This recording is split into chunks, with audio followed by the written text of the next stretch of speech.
اعوذ باللہ من الشیطان الرجیم بسم اللہ الرحمن الرحیم وبہ نستعین انہ خیر ناصر و معین وصلی اللہ علی سیدنا محمد وآلہ الطاہرین اللہم صل علی محمد۔ نماز گزاران عزیز، خطبہ نمبر 24 کے ذیل میں کل عرض کیا تھا کہ مولا کائنات نے اپنی جان کی قسم کھا کر فرمایا کہ میں حق کی مخالفت کرنے اور گمراہی میں بھٹکنے والوں کے ساتھ جہاد کرنے میں کسی طریقے کی کوئی سستی نہیں کروں گا اور کسی طریقے کی نرمی بھی نہیں برتوں گا۔ تو جہاں حق کے نفاذ کی بات آئے وہاں پر ہر طرح کا جہاد کرنے کے لیے مولا کائنات تیار ہیں۔ تو یہ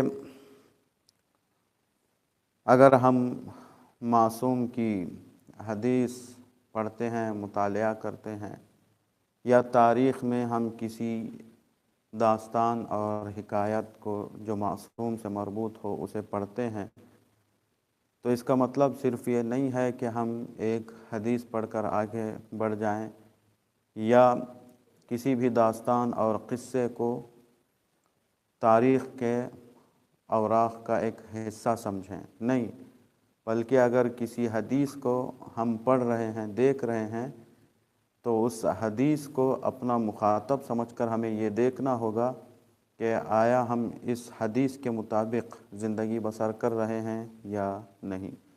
اگر مولا کائنات یہ کہہ رہے ہیں کہ میں حق کی مخالفت کرنے والوں کے ساتھ جہاد کرتا ہوں، تو اس کا مطلب آج ہمیں بھی دیکھنا ہے کہ کہیں ایسا تو نہیں کہ ہم حق کی مخالفت کر رہے ہیں اور مولا کائنات کو یا پھر ان کی جگہ پر جو ہمارے وقت کے امام ہیں ان کو ہمارے ساتھ جہاد کرنا پڑ رہا ہو۔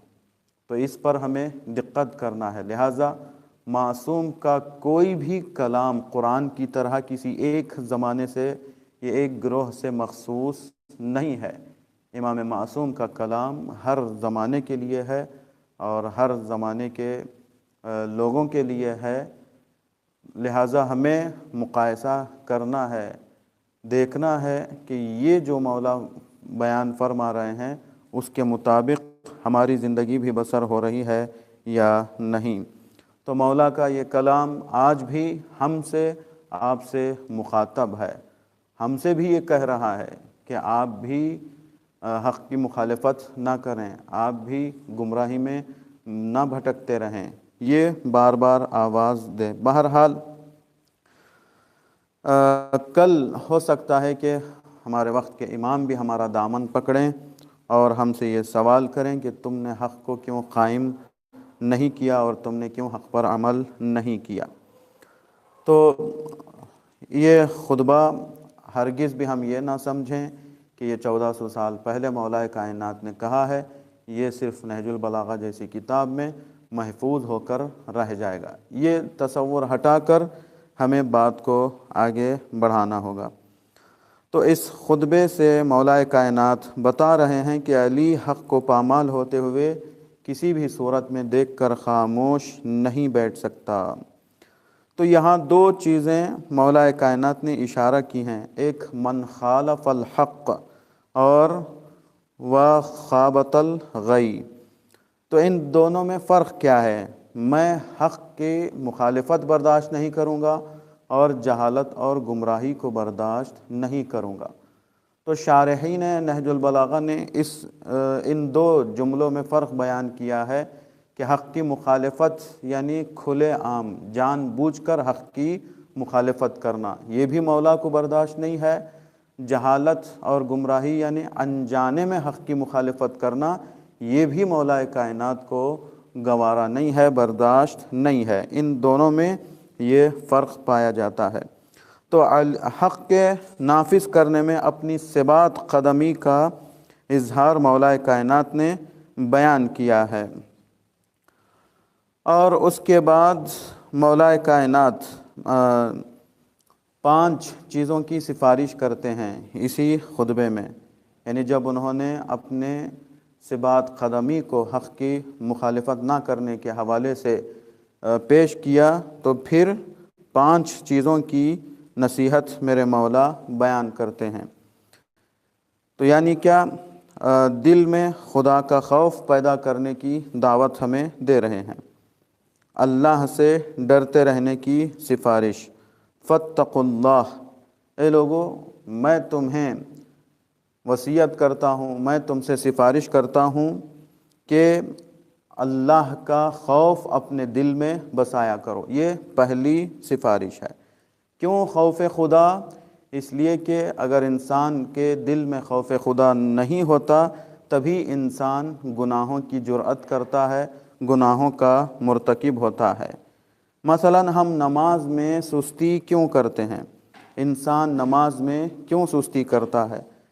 اللہ نے بندے کو، ہر بندے کو 1440 منٹ 24 گھنٹے میں دیے ہیں، ہے نا؟ ہر گھنٹے کے 60 منٹ سے آپ حساب کریں تو 1440 منٹ بنتے ہیں۔ اگر ایک بندہ 40 منٹ اللہ کو دے دیتا ہے تو وہ پورے واجبات کو آسانی سے بجا لا سکتا ہے۔ چلو بھائی 40 منٹ نہیں، کم سے کم 20 منٹ بھی وہ دے دیتا ہے تو وہ اپنی واجب 17 رکعت نماز کو سکون سے پڑھ سکتا ہے۔ کہاں 1440 منٹ، کہاں 20 منٹ؟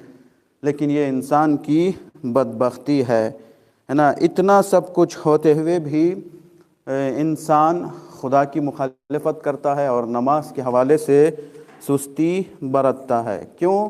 اس کا نتیجہ خوف خدا اس کے دل میں نہیں ہے، تقوی اس کے دل میں نہیں ہے، جس کے نتیجے میں انسان غفلت برتتا ہے اور سستی برتتا ہے۔ درحالی کہ آپ دیکھیں آج کل کے سماج میں، آج کل کے معاشرے میں ایک دوست اپنے دوست سے اتنی لمبی چیٹنگ کرتا ہے کہ وہ آخر کار اس وقت تک نہیں اٹھتا جب تک کہ اس کی بیٹری ختم نہ ہو رہی ہو، تب بھی وہ یہ کہہ کر sorry boss, sorry friend, battery going to die, ہے نا؟ بیٹری گوئنگ ٹو ڈائی نہیں ہے، تمہارا ایمان گوئنگ ٹو ڈائی ہے نا؟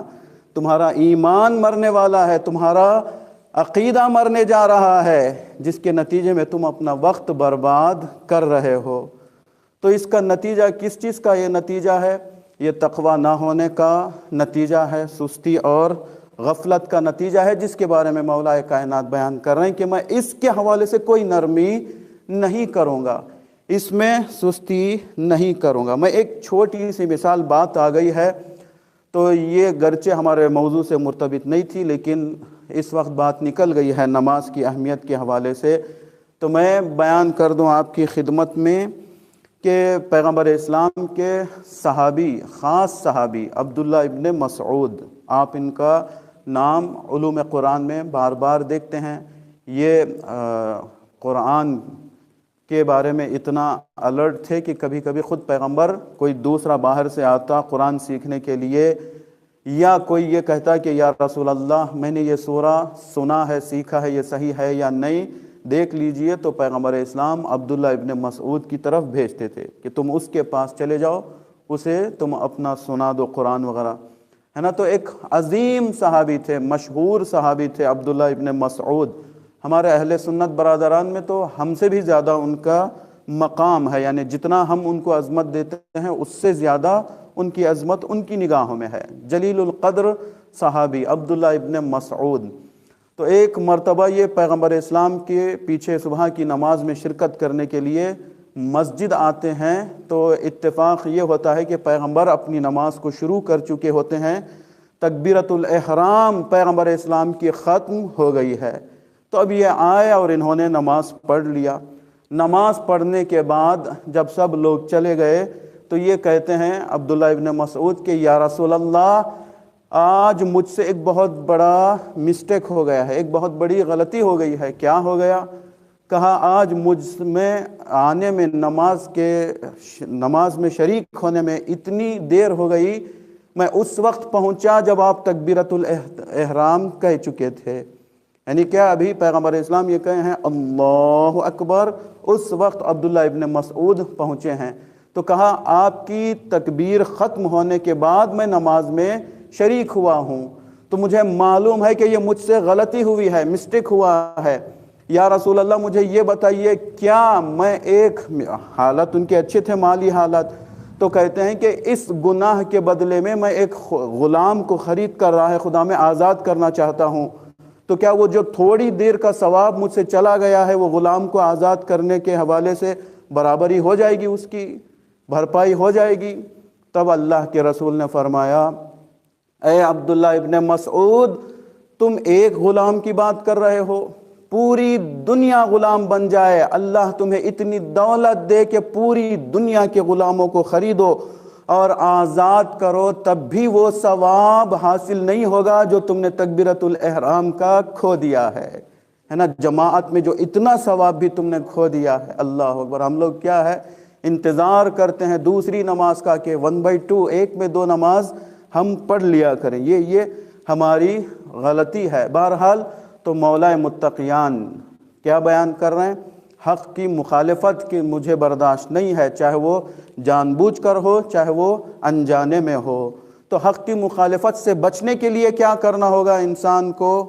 سستی سے بچنے کے لیے کیا کرنا ہوگا؟ مولا کائنات بیان کر رہے ہیں فاتقوا اللہ، اللہ سے ڈرتے رہو، خدا کی مخالفت سے بچنے اور پرہیز کرنے کی کوشش کرتے رہو۔ بہرحال آج بات گرچہ ہمارے موضوع سے مربوط نہیں تھی لیکن گفتگو طویل ہو گئی ہے، تو باقی کلمات کی شرح انشاءاللہ آنے والے دنوں میں آپ کی خدمت میں پیش کرنے کی کوشش کریں گے۔